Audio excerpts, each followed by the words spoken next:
Hi everyone, and welcome back to the 2014 Core 77 Design Awards. I'm Sarah Spear, and I'm the program manager here in New York City, and you are here to see the visual communication category. The jury team is live in Vancouver right now, so I'm going to go ahead and pass it to them, and they'll tell you what their selections are. Are we ready? Is that us now? Yes, that's us. Okay. We want to be on a 420. Hello, my name is Marian Bantjes, and I'm a graphic artist.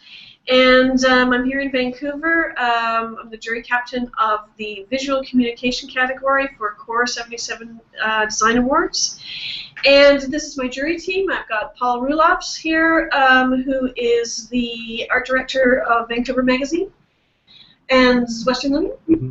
I've got Shelley Gruendler, who is the owner of Type Camp and educator at PhD in typography. And Mark Mushet, photographer and the editor of Vancouver Review Media. So we met a couple months ago, and we had a look at the work. And you know, as with all design awards, I think one of the things that people who enter awards don't realize is that there's generally a really there's a huge amount of work that's good, that's really good. It's just that what we're looking for is the exceptional work. So this is the process of going through all of that. I think this awards series was no different from other awards series that I've been in that the general level of work was really high. You know, we saw a lot of stuff that we liked, but we've sifted it down to our notables and our winners. So we're going to start. We're going to start with the notables, and we're going to start with the student category. We'll announce the notables, and then we'll do the runners-up and the winners, and then we'll move to the professional category. Do you want to talk at all at some point about just how the different kinds of genre of work that was submitted made things a little bit very that actually is something I wanted to mention, was that because this was an awards competition that was there weren't categories for, you know, different types of award. We were comparing a really wide range of work, from advertising to innovation. What was it? Experience centers. Yeah.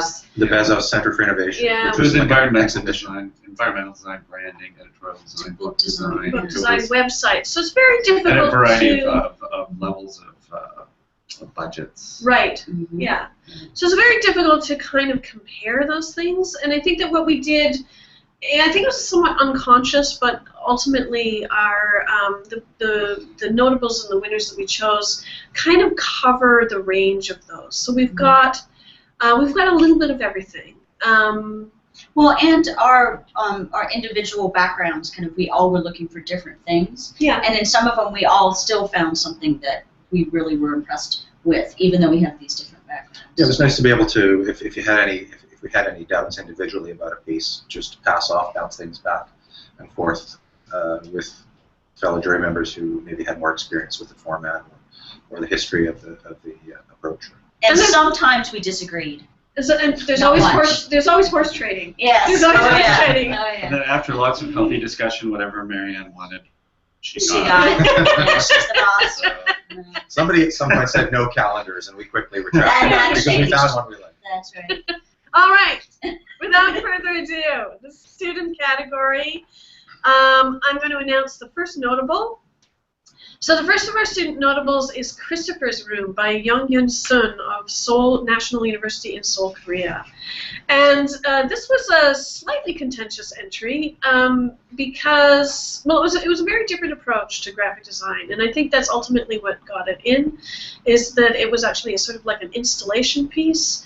The designer created a room that was based on the character, a character from a mystery novel named The Curious Incident of the Dog in the Nighttime by Mark Haddon. And the character Christopher had various, obviously, aspects and personality traits that the designer incorporated into this kind of installation piece. We were a little put off by the that it had an overly sort of art speak kind of description to it, which you know caused us a little bit of a little bit of angst, but we overcame it and awarded it a notable just because it was such an interesting way to approach a design project. And Mark, the next student notable? Yeah, I really like this one, and I know it went in and out of favor among the group as well, but this was a piece called One Day Waste by Valentin Mayer and Emmanuel of Köln International School of Design in Köln, Germany. The description was showing waste in an aesthetic way, showcasing the comparison of consumer behavior between nations and between cities. So, what we saw was basically these beautifully laid out plastic bags and bits of consumer waste in these sort of graphic patterns. And initially, I mean, I'm generally drawn to that kind of thing on a daily basis anyway. I do a lot of walkabout photography, iPhone. I'm always looking to see what's on the ground, and so it appealed to me right away. But this was a sort of more of a carefully curated version of that. And what I liked is that there, you think of waste and plastic bags as being the common denominator, the absolute ubiquitous kind of, I don't know, statement of the end of consumer culture. And I look at this stuff and I go, actually, there are real subtle cultural things signified by the fonts and all the stuff you see in the packaging. And it's kind of neat. There was a clear delineation between cities and cultures within these arrangements. I liked it. Yeah. Go ahead, Shelley. Are you introducing me to introduce it? No, I've introduced you already. You're Shelley. All right. So our next student notable is Gauthier and Nollet Architects Identity by Justin Béchard in Quebec, Canada. And this was a fictional architect firm based in Quebec that specializes in, quote, audacious curved buildings, end quote. So what we saw was some branding for it that was really unlike any other architectural branding one would see. So it was very lively, and it had a great use of color and how it was balancing everything else. So it caught our eye. And it took us a while to figure out that it was actually fictional, because we were thinking, an architect firm, would they actually do that? But actually, why shouldn't they? So it definitely caught our eye, and we thought it was an innovative approach to that. And the final student notable is Oded Ezer lecture posters by Chloe Sheff of Rhode Island School of Design in Providence, Rhode Island, USA. And this is fairly clear what it is. It's a series of lecture posters for Oded Ezer, who is an Israeli designer. And Oded is actually a friend of mine. And the thing that really impressed me about this was that it's really common when a designer comes to lecture at a school that a student will do a poster that tries to emulate or fake that designer's work, and they usually don't succeed very well. But in this case, I really felt that the designer understood what it is that Oded does with typography, and she took that as a concept and used it very well in the treatment of the type on the poster without actually faking Oded's work itself. And it resulted in a couple of really striking posters, and I thought they were great. So we all thought they were great. So I'm getting we're through with the notables now, yeah. Right? Yeah. So now I have the luxury of describing the first student runner-up, but it's actually 18 students runner-up, because it's a team of students from the University of Texas in Austin. They created a project called 512 STU, or 512 STU. This is their description of the project. 18 perspectives on Austin's culture. It's a visual zine published by 18 design juniors at the UT Austin. It's a 300-page book, and it's a construction of a narrative through each student's explorations of Austin's cultures, and displayed through photography, hand illustrations, and text. Each student was responsible for communicating a specific relationship to Austin through each chapter, and a dust jacket that doubles as a dual-sided poster. We were really drawn to this project, and we're very impressed on a number of levels. Not only because of the sheer scale of it, creating a 300-page publication, but just it's very impressive when you have that sort of sense of collaboration and democracy among a group of 18 people. And it could be a real mess. It could be a dog's breakfast. But as it turns out, it really truly was a melting pot, so to speak, of these different cultural reflections from the students, and so we thought it was the design and the way it was put together was a perfect reflection of the content it was assigned to translate. So we thought it was super fun, really engaging, and really loved it. So runner-up. And the fact they did everything from writing to right down to execution, right? And even calling it a stew. I mean, yeah, it's a stew with distinct flavors coming up right where they need to. It's sort of like not some sort of indistinct, just enough distinct notable. Just came through. Yeah. So, great work. Such a bit. All right. Okay. So all right. So that good work, Austin students, 18 people, whoever you are. So the student winner. Hopefully, at least one's named Stu. The student winner is the Lax Art Museum by Youngju Tak in Glendale, California, USA, of Art Center College of Design. So this was a rebranding for the Lax Art Museum of their identity and their graphic design identity, and it was really comprehensive. It went through interior signage and exterior signage, posters, website, of course the graphic mark itself, which was really great. It was like this big X that had a very sort of almost space age kind of look to it. It had a whole system for how posters would work with this mark. The mark was really unique and interesting, and I was just absolutely astonished that it was a student project. When I first saw it, I thought it was real, and I just thought that that the designer went to great lengths to make something incredibly comprehensive and well put together. Anyone else? Just that it just seemed very current, very relevant, and just extremely mature. Yeah. And thoughtful. I liked seeing how it worked over all these different applications, and it was consistent throughout the whole way. And it was still innovative and interesting, even if it was a flat poster or signage or a live sign with lights on the building. Yeah. Mm-hmm. Good video too. Mm-hmm. Yeah, I had to revisit that because I thought it was a real thing as well. I thought it had actually almost launched and it was happening. Yeah. And then I looked at some of the support materials, and I had some problems with the language use in the support materials. And then when I got to the student project, that tilted in favor. Yeah. Groovy. So, good work, Youngju Tak. Yes. And say hi to Sean Adams. Art Center. Okay, so now we are moving on to the professional entries. And once again, we're going to start with the notables and work our way up. And again, I'll start. The first of the professional notables is Hatch 53 Data Storming by Sapient Nitro in Miami, Florida, USA for the Ad Club. And this is a data visualization and design system for the 53rd Annual Hatch Awards, comprised of a logo, book cover, and various print collateral, digital outboard, billboard, and motion graphics. And I get a lot of design competition things in the mail. Most designers do.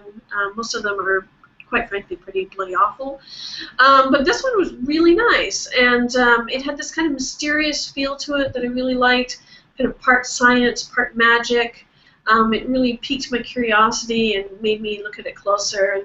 And I actually think that if I had received it in the mail, I probably would have had trouble throwing it out, which is always great as well. So, yeah, made me investigate further, which is what all design should do. So that is that one. Our next professional notable is EXPCAL, or XPAL, YYY calendar posted by Elizabeth Ward in Brooklyn, New York, USA. And this was a calendar of expiration dates that it's kind of a perpetual calendar, and they used expiration dates from food and packaging and created a poster. And I have to say, there were a few calendars that we saw earlier in the judging, and Marian famously said, "Okay, that's it, no calendars." And we were all like, yeah, calendars are so stupid. A lot of times they're hard to do well. And then this one came up, and we were like, okay, well, there we go. We were completely wrong. And it's really wonderful to have been in this profession for 20 or 30 years and to get surprised and to see something new. Yeah, I was surprised. It was so wonderful, and I want one. Okay, Elizabeth Ward, Yeah, I want one. I want All one of too. us want one. Send us one. And Care of Shelley. We'll see if we actually get them. That's right. Yeah, really, I'll keep them all. It was interesting, and as a typographer, I'm always looking for ephemeral, like hints or whatever.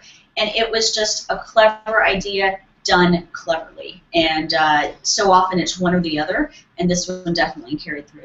So excellent work, and we're not kidding about sending us one, seriously. Although I have to say with the calendar thing, and we got close to that rule of no calendar simply because of the fact that if I see a calendar, I want it to actually work. I want it to be functional. And this, I actually didn't care whether it was functional. Yeah, and I like that's right. anything. I like any found type stuff. Very good point. Yeah.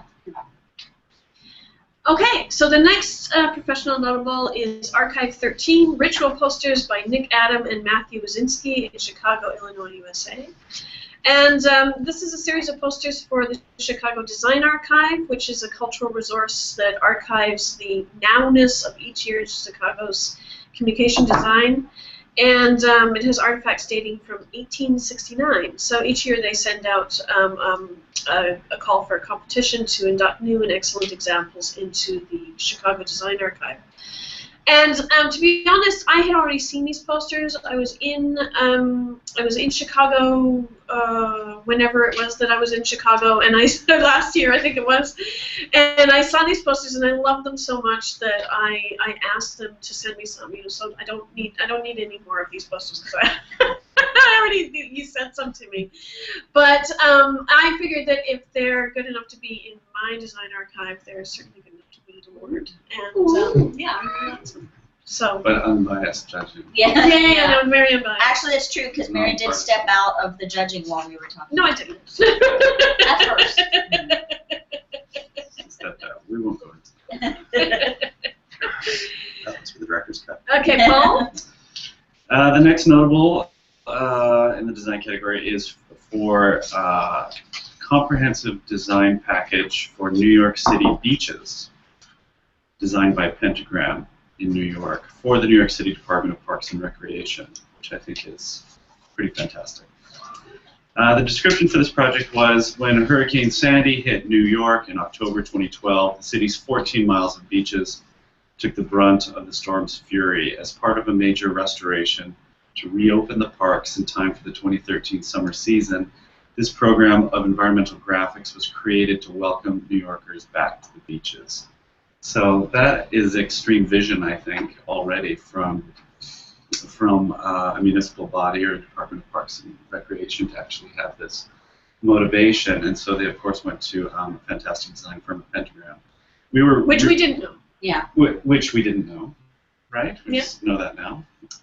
But we were really impressed with this whole project, just, again, by the scale of it. This was super graphics on an enormous scale. This involved architecture, 3D environmental design, enormous wayfinding program. They used very, very exciting color palette with really bright poppy cyan, yellow, and good pictures of the beaches. and married this, juxtaposed this with like these fantastic black and white images of the beaches that were just seemed really current and really interesting and very exciting. And we thought it was a really great solution, for a kind of a damaged population, and get them back and excited about the environment. Functional and beautiful. And Ground Zero Project. Looking up.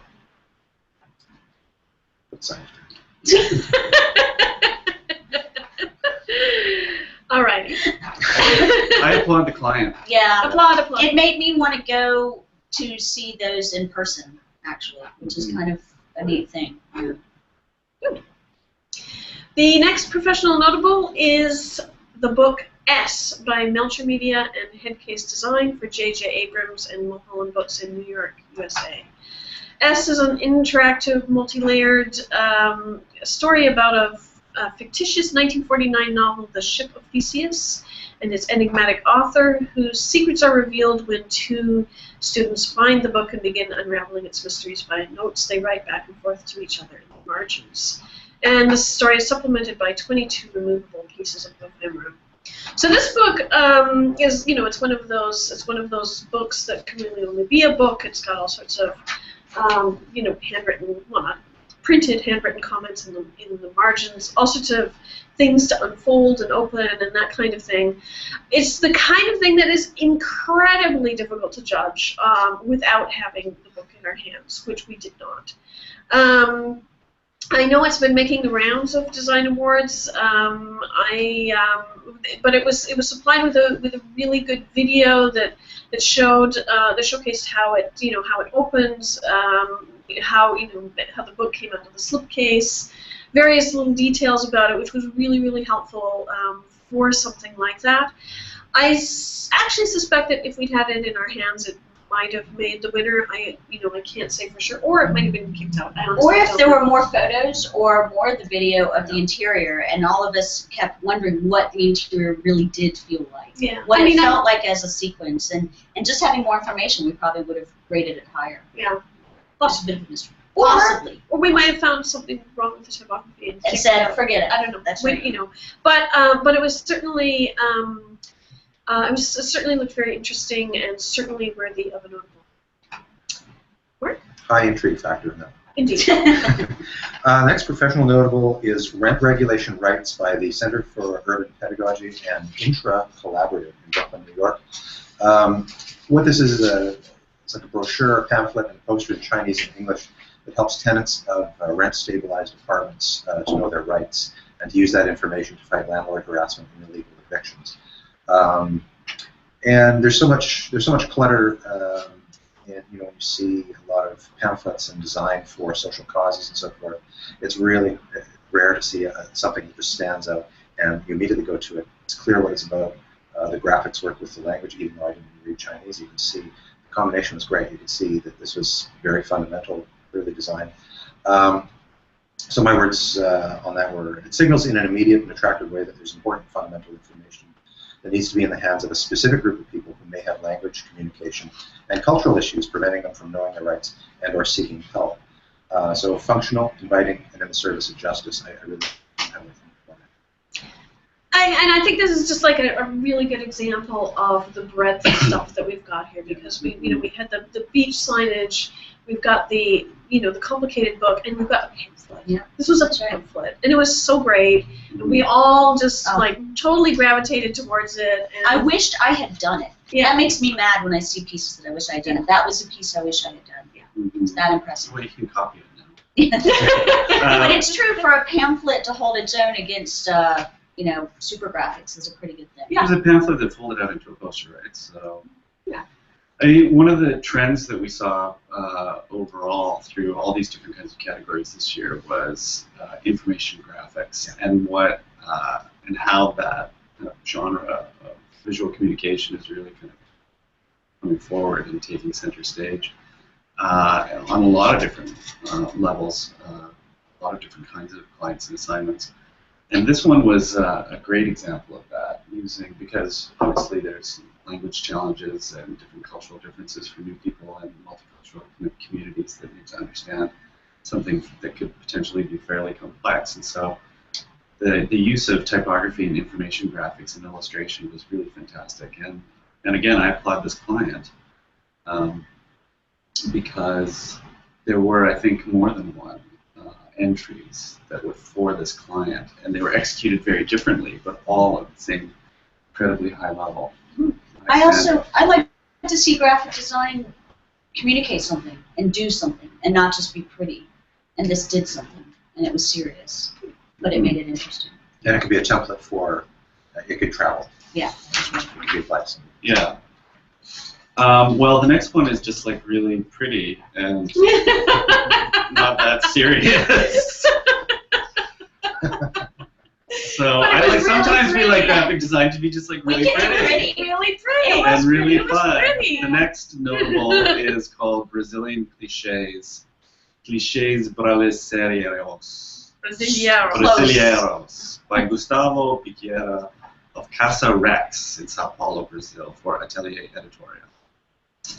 Brazilian Clichés is a book which presents a visual narrative which tells Brazilian history through old letterpress cliches and symbolism. Right. Almost like letterpress stamps. Like the letterpress advertising stamps. Yeah, advertising stamps. So, Shorts. But they were used in a really, really unique way. They were used almost like potato stamps, you know, like stamps. And the colors felt very colors. Brazilian. Yeah, it was. Yeah, there It's was like- there was a lot of combative discussion amongst the judges for this one because it challenged us to define what we felt was successful or not under the label of visual communication, because this didn't have a lot of the expected standards. It didn't have any typography. It had a title.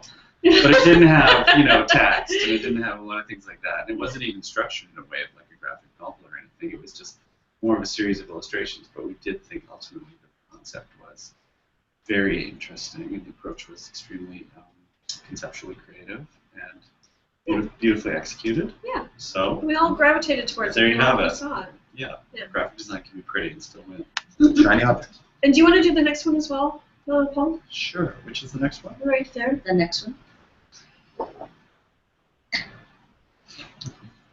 I don't remember I'll this do one. it. Yeah. The thank you. next one is by the same person. This one is Memoria Militante collection, also by Gustavo Piqueira of Casa Rex in Sao Paulo, Brazil, for EDUSP.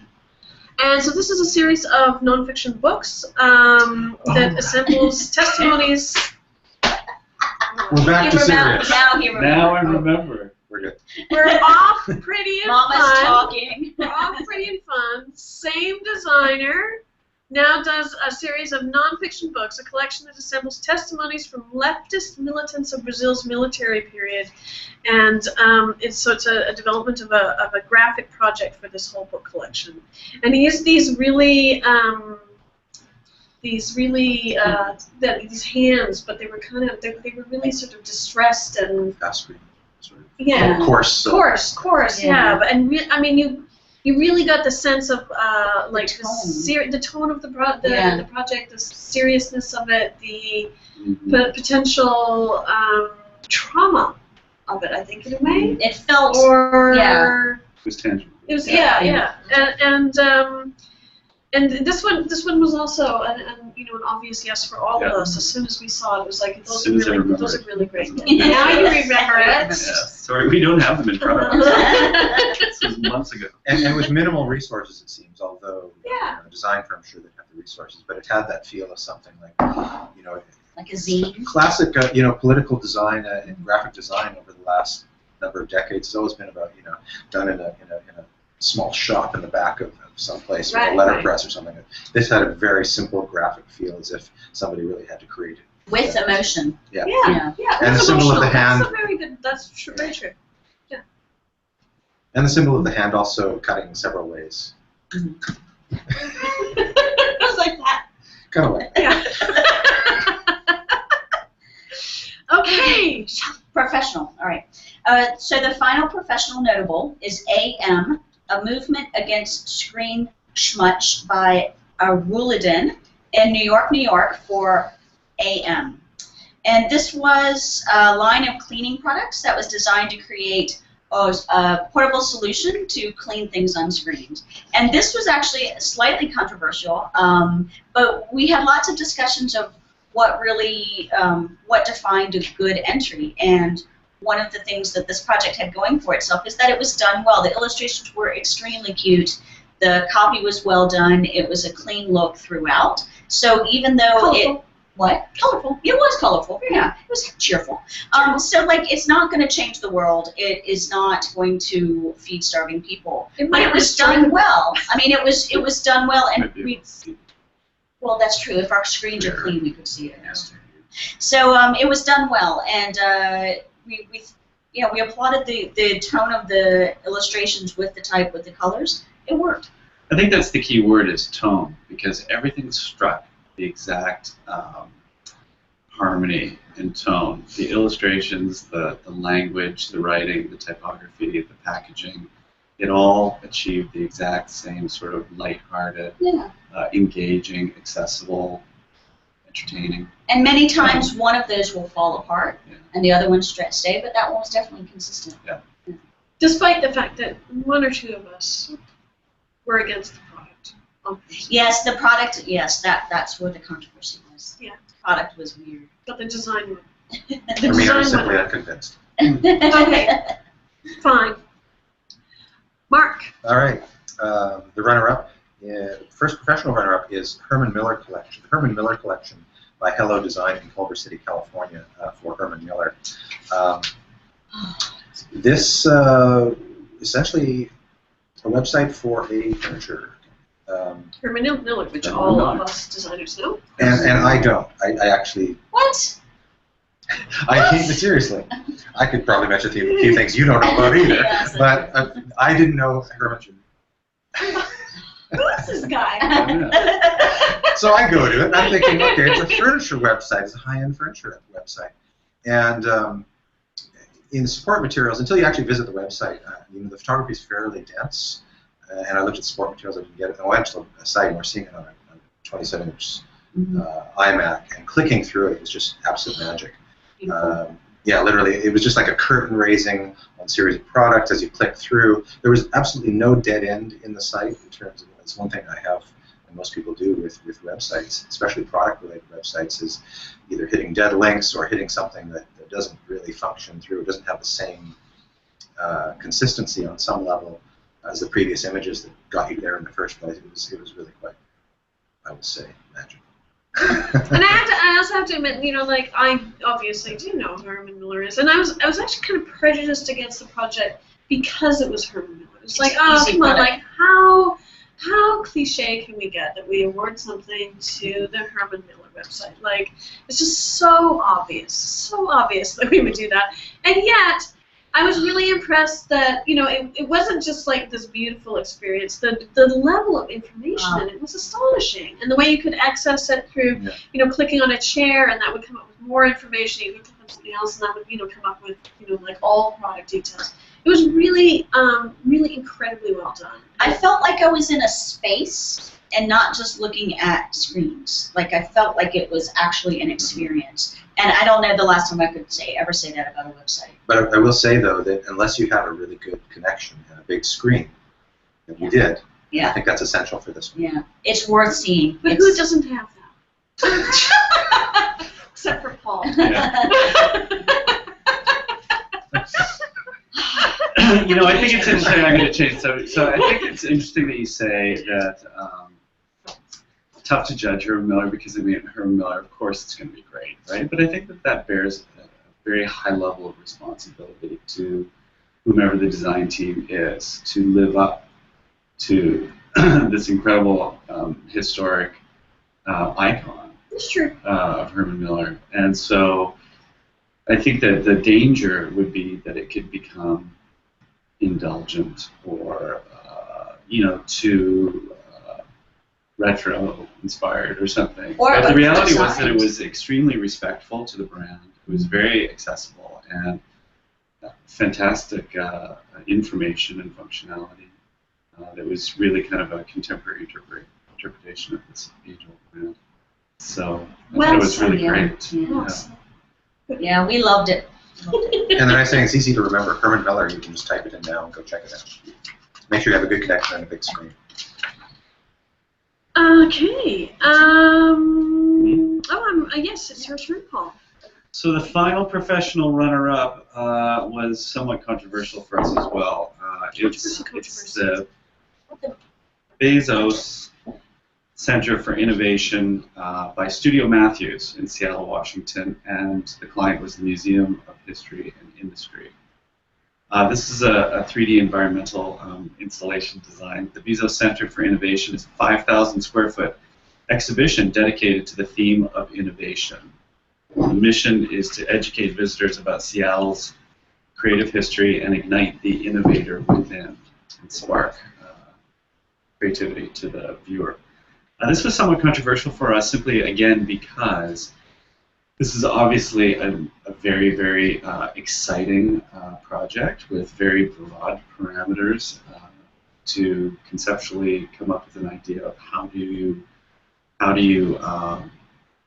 design and create around the idea of innovation, which I think is pretty broad. Plus, we imagine that there's a pretty healthy budget.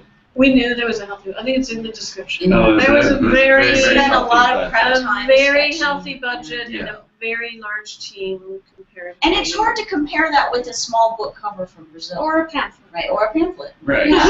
Exactly. That's right, and that was So- really hard for us to figure out. And you know, I myself too in my career have worked on similar types of scale of installations and tried to communicate on multiple access points for an audience in a 3D center such as this. And I have to say that I was extremely impressed by it. I thought that it was very, you know, quote unquote innovative and very, very accessible, and just a sequence of interactive displays that were very, very thoughtful, very thoughtfully conceived. And I thought it was just, you know, extremely well done from a design perspective, from everything, from the typography to the writing to the color palettes to the level of engagement and interactive It was design. amazing. So, And this without having actually been in the space. Yeah. You know? Yeah. So it looked. I mean, from what we could tell, I mean, it looked. You know, looked really beautiful and intriguing. My question was, there's another category for exhibitions within the Core 77. To me, this was an exhibition. This felt like an exhibition. And my question, why is this in here? I mean, it does involve all those things, it's true, but if there's a separate category where it's going to be going up against other exhibitions or other installations of this sort, I think that'd be more appropriate. I felt it was a little out of, as again, it obviously did involve all the things that comprise good design and visual communication, but if you have a separate category for exhibitions, which is its whole field, another field, then maybe it should have been there. Which is perhaps why, for the winner, we went old school. Yes. Yes.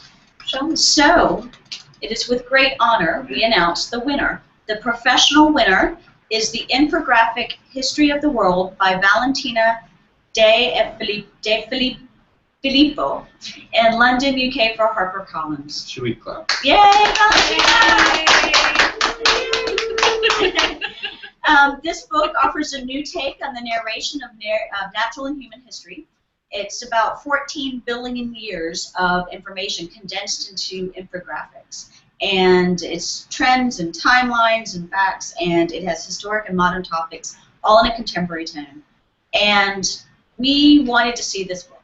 Like, we wanted the book. We all want the book. Oh my God! I took a picture of it instantly. I want that book, yes. And we wanted to hold it. We wanted to flip through it. But for what we did see, we were staggered at the amount of effort that had gone into it, and the actual tone of, and this is a word that's come up quite often, but the tone of the typography and the tone of the illustrations worked with each subject matter for each of the infographics. And I think it's very easy for people to apply the style or the fad of the day onto the work, whereas this one really thought about what it needed to communicate it best. And it was diverse, it was amazing, and we were all absolutely unanimous about it. And that was really nice to be unanimous. Yeah, actually. and it was, the other thing, of course, is that it contains information that, you know, certain people of the world, I think, need to read about the age of the Earth and things like that. It's good for politics. Yes, good for, well, you know, that's not politics, that's facts. That's right. Historical That's facts, right. about the planet Earth. And so it's sort of, yeah, really, you know, really beautiful book, interesting book, but a useful book, something that I think people need to have. I love the people riding on the dinosaurs. I thought that was a really... No. I love the fact that it's a book.